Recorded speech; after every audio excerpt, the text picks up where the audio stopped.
Hello, brothers and sisters. Thanks for joining me again today.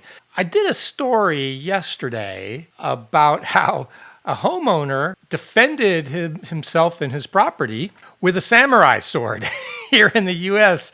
And one of my commenters said it's way different in Canada because you're not allowed to do that in Canada. There is no right to self-defense in Canada. So I thought I'd do a story about the difference between Canada and the US when it comes to self-defense. So let's look at what a Canadian police chief said about self-defense. In the unlikely event that you find yourself the victim of a home invasion, we are urging citizens not to take matters into their own hands.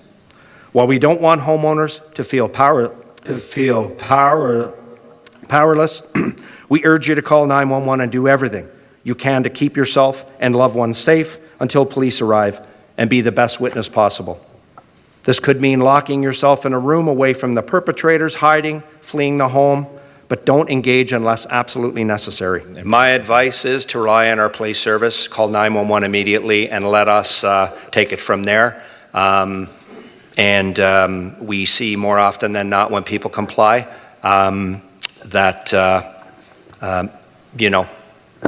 injuries are not happening and people are not victimized in terms of injury or in this case, unfortunately, we've seen the loss of life in some of these incidents. Did I hear that right? We should just lock ourselves away, call 911, comply, because they don't usually kill you. But in this case, they did. I think that's what I just heard. That seems bonkers to me. Canada, oh my God. The right to self-defense is a basic human right. This is unbelievable. So I would just like to contrast that for you with what the sheriff of Polk County, Grady Judd, had to say on pretty much the same topic. Now, he is in Florida, I believe, and so he probably is a Republican, but I don't know for sure. So you might get a different answer if you go to a Democrat-run county. But let's see what Sheriff Grady Judd's advice was on pretty much the same topic. But we have received information on social media that some of the criminals were going to take their criminal conduct into the neighborhoods. I would tell them, if you value your life, you probably shouldn't do that in Polk County.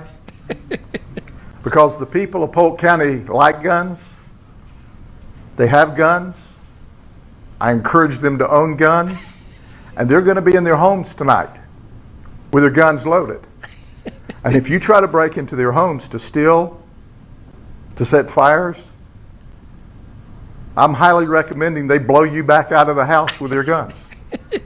So there you have it. The sheriff of Polk County has a slightly different viewpoint than the guy from Canada. And I will quote, if you break into anyone's home in Polk County, I'm highly recommending they blow you back out of their homes with their guns, because we have guns and we like guns in Polk County. So you live where you want to live. If you like living in Canada and calling the police whenever somebody wants to rob and kill you, great. I'd rather live in Polk County where you can shoot the bastards. And the cops completely approve of that situation. Hey, let me know what you think. Like and subscribe if you do. Don't watch me if you don't. Tell me what I got wrong in the comments. I think this one might be spicy. Thanks. Bye.